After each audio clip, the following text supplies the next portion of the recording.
toujours vivre le bien tu fils bilile le kamalo bana ebele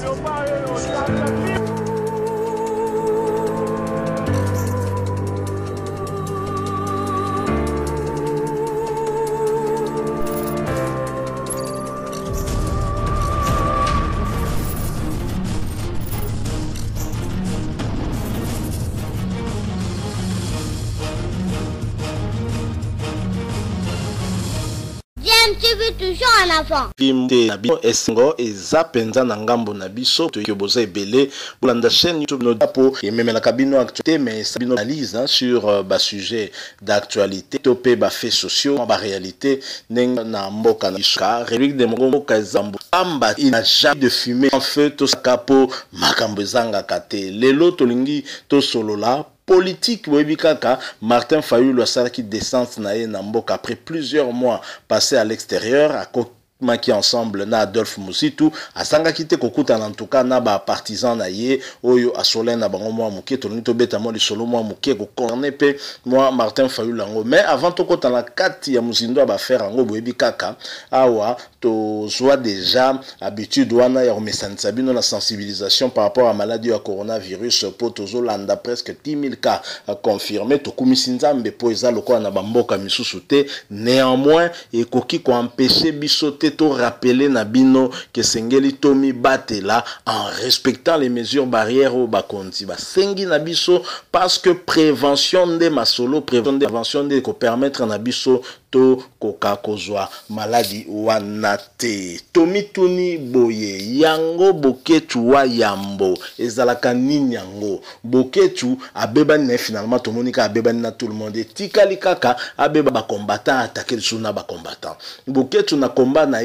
depuis que Félix Tshisekedi azwaki bokondi oye azako benga Félix Tshilolo depuis azwaki bokondi boketu abalusela ke mu Congo akomaki na e pro Lamuka donc pro Moïse Katumbi pro Jean-Pierre Bemba pro Martin Fayulu na Musitu mais lelo tomonike boketu on dirait abebani na lisusu na ba Martin Fayulu mais Martin Fayulu na kokita na ye na kin Martin Fayulu ye ay ko sala déclaration moko oyo tozo mituna est-ce que boketu abebani na Martin Fayulu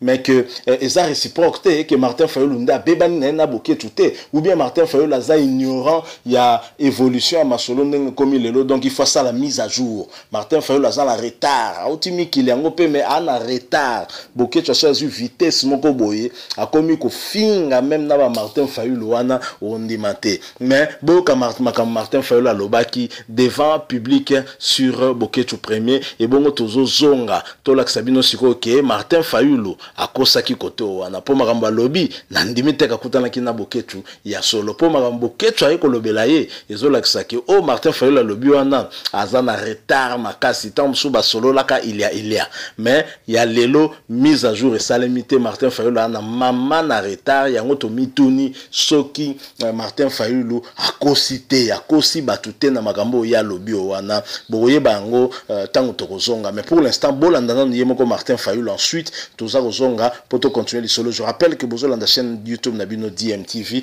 yom tozana no abonné tende ronanga ozozela nini cliquez comme abonné une fois que cliquez au komona ke cloche moko ya notification et ko bima pembe nous cliquez pe lisusu wana et ko permettre que rataka na yo lisusu ba masolo na biso tende tout ça kango awa suivant Martin Fayulu nous retrouvons tout de suite après oyo na solo lina baninga ya libanda ba congolais bazali kosala musala monene bandeko bazali kuna ba boketu na banani batine bino mbote ya mingi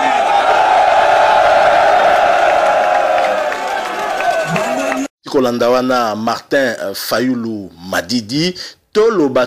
te so tolobi que Martin Fayulu abuki lokuta wana est-ce que tokosi est-ce que bokundi mabiso est-ce que okoma te que non kende ba plainte o diffamation o ba légué ba fait ba maloba moko boy contre nga o ba koselinga makambo mais yo lobi ko uti poto batu ya poto ba pesi bino mbote ba o ba bundaka libanda otangi ka kombo moko za kombo ya Boketu otangi devant batu lobi batu ya poto ba Boketu ba pesi bino mbote siko Boketu atinda mbote ngo kutana ki na wapi do yo tangi kombo ya Boketu seke ya na vrai te quelque part Martin Fayulu a bouki lokuta et pour la politicien il cause la sérieux tous appels la posa quand même loba makam na sentiment tous la posa pe au loba na biso makambo ezali ya vrai parce que na limité parce que déjà avant même retour na yo Boketu a l'accès déjà ba tendance moko boye ya ko frapper batu ya lamuka l'accès déjà moko beba na moko boye na batu ya lamuka mais pour to l'accès bino siko que ne loba que Martin Fayulu la kosi par na kombo ya Boketu premier ezali lokuta te bolanda siko Boketu premier yemoko boyoka makamneni na zolo ba propos ya Martin Fayulu ya Jean-Pierre Bemba ya Moïse Katumbi ya Adolphe Muzitu bref modèle azo tumbalamuka na bisibino e otika la kaka milinga ya pamba donc eloko ata mukete otika la na lamuka modèle Boketu premier a frappé lamuka même ata IDPS même ata oya benga République kanamba tikala ko beta modèle wana te to landa na Boketu mais avant nazo rappeler bino bosaka na DMTV yonde konanga muto s'abonner nante ozo zelanini cliquez comme abonné comme ça n'était que cliquer puis la petite cloche de notification juste à côté suivant Wayambo nous nous retrouvons tout de suite après à tout de suite tout le monde bat babimi hein dit non na remercie non bat bayambi on est à spectacle un spectacle il y a concert bedami oula mais il y a musicien oh fait la musicien chanteur danseur on a spectacle ce que Mozito a manager nae oh nabe batona baba ndok ozu Mozito Fayulu Katumbi Jean-Pierre Mbemba ba l'homme le plus dangereux à Mbokana batwana balingi mboka de toute façon balinga mboka wana te balinga mboka wana te pe bakulinga mboka wana te ba bato bato ba omona biso même si baza ko minimiser mais nzambenda yebe loko atie na kati na biso et bitumba tozo bunda na ténèbres na Fayulu kasa rouler biso te biso to télémine ça c'est le commencement tozo kende asala spectacle ya saliwana IDPS salaki et marchaki les mêmes bateaux na babimaki spectacle wana yandoule Jean-Pierre Mbemba salaki akomi na poma teta suki alobi atteindre objectif marche pacifique spectacle wana sali ba accompagnateur na ba Rwandais ba salaki marche les mêmes bat malgré bango ba corrompaki spectacle wana zai ko salam abandi ba spectacle lote Martin Fayulu, c'est un farceur. Martin Fayulu, c'est un homme corrompu. C'est pas un leader. Martin Fayulu, c'est un leader. Ngai na leki Martin Fayulu, na leki Mozito, na leki Jean-Pierre Mbemba, na leki Katumbi. Tout na leki bango pour baza ba accompagnateur. Les ascenseurs, les grands bandits des grands chemins, les races de vipères. C'est ça les Jean-Pierre Mbemba, vice-président, na gouvernement, chef nae touti. Ari di politique anam, un illettré bourrique. Ozui Fayulu, député, na président nae touti ari di politique anam. Ozui Moïse Katumbi, gouverneur à Katanga, na tête à pays touti. Oye kozwa Mozito, premier ministre, président nae ari di politique kanam bato ni fait ko pendre bango lobby histoire il fait to comme histoire ya mboka auto salango ba déclaration ya histoire ba déclaration ya libération ya peuple parce que na spectacle Martin Fayulu la sali lelo oui la salango et mené à salango Kofi la salango papa Yemba salango ngai pe na salango bon spectacle no tipo to boy peuple boucané stade de paix era to ina stade de veme contre Zouk machine plein mais bima sali spectacle mais spectacle ça fait Jean-Pierre Mbemba petit magicien Martin Fayulu petit magicien, Mozito petit magicien,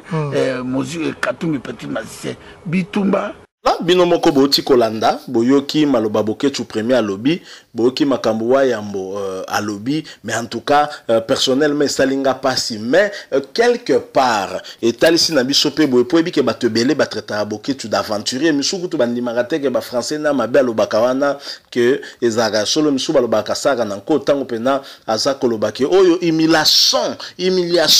hein tango loba blo na ba genre wana batunsu ba mona ka saka ba blague te zaka ba blague te. Alobaka pena bongo po français ango ye abosana na ye mingi lingala taka mutu auta en direct de mbanda kado so azobi misela bino même bantaba imboko azobi misela bino bandeke iloko donc ça ba souvenir na ya mbandaka abosana kate. Alors boketu premier ce que nous ne comprenons pas surtout yoki mafinga ndenga fingi pena batu ya lamuka wana tomituni parce que a rappeler na biso que batu nyo surtout ya lamuka ba leader nyo surtout wana ba serva sous Joseph Kabila un Rwandais Hippolyte Kanambe. Mais na tango élection salimi ya Félix Tshisekedi tango yazo soutenir Martin Fayulu. Martin Fayulu wana si azalaka député na tango ya Hippolyte Kanambe. Si Moïse Katumbi si azaka gouverneur na pokra ya Hippolyte Kanamba ngot. Si Jean-Pierre Bemba azalaka vice-président na époque onka Hippolyte Kanamba ngot. Si Adolphe Muzito azalaka premier ministre na époque Hippolyte Kanamba ngot. Qu'est-ce qui a changé maintenant? Parce que soutenant ki bango, ozalaki na bango il y a peu. Lelo balukeli bango pola nini. La raison fondamentale oyo sali ke boketu premier balukela batu ya lamuka zani nde tokomomo on dirait boketu pe yo poza clarté faut ebisa na batu soki yo po ole na yo mwa mbongo nde babenga kanyaka po kanyaka ndo comprendre ngo malamu po wana za vraiment na lingala oyo zo maîtriser. Est-ce que zali na likambu mususu to yo woleli na bango oyo zali en dehors ya combat peut-être que tamso senga ki moko na bango mbongo omoni ki a liberté et que epesio kanda le bi bona tumbaka zambango pour tokoki ko comprendre te ba raison yo zo pesa lelo ezala ki déjà valable depuis kala mais yo soutena ki batuana ozala même na ba Félix wana Tshisekedi yo comment benga lelo chilolo mais finalement combat na yo boketu tozo comprendre yango penza pe bien te. Est-ce que yo zali na posa batu ba combattre ba Rwandais awa ba kufa mais yo vandi na poto na ba famille na bo na mino tranquille donc moko to tika pe ba aventure hein donc moko et sengel ko ba ko recadrer pe combat yango autant tozali pe ko reprocher na Martin Fayulu parce que lelo et apparaître très clairement que Martin Fayulu a menti azali kaka en odeur de sainteté na boketu premier te mais aye ko tanga komba boketu ke boketu atindeli batumbote alors que yena boketu ba bebani déjà donc Martin Fayulu azoye bate kazaja obeba na boketu et ovandi na yo kaka boye maloba ba pesi yo te yo ko salango batu sko muto abozala homme d'étendre nini oye okosi batu ke batu apoto batindeli binombote ba boketu batindeli binombote alors que yo kutani na boketu te puisque boketu abebani déjà na yo donc eza lokuta alors lokuta est-ce que quel crédit lisusu faut ba pesa yo est-ce que sengeli tozala na foi na yo ke yo ndo ko apporter changement alors que na likambu ya muke lokola ozo kosa no mensonge moko délibéré et c'est clair que ça lokuta parce que boketu a contredire à moins qu'ils nous disent que à l'acception ce qu'il y a kutani na boketu ke boketu atindeli batumbote parce que boketu aza même ko minimiser na batebelo baki ko zoyo wana lobi que même yebilo ko na sala yango à plusieurs reprises ba wira ba sala yango ça on les spectacle nde boketu a bengi donc politique ndeka batu musu ba boyera na bango politique hein donc politique ba koma ko assimiler ngo na mensonge finalement Martin Fayulu atalisi biso pe qu'on dirait que politique yango za bongo alors na nyonso tozo mituna est-ce que finalement Félix Tshisekedi tende mutazo zo a raison après ba makambo nyonso tout kotala ke il reste un peu au-dessus de tout ça malgré kafinga maki na boketu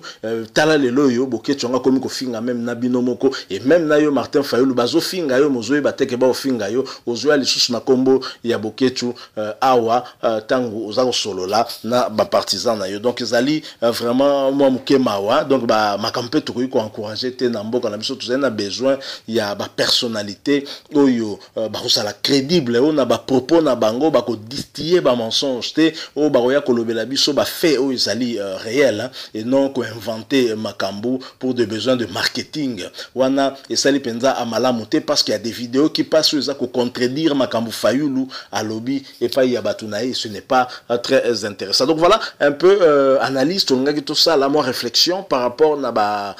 makambo mi balé les cagnes entre Martin Fayulu na Boketu premier Boketu Wayambo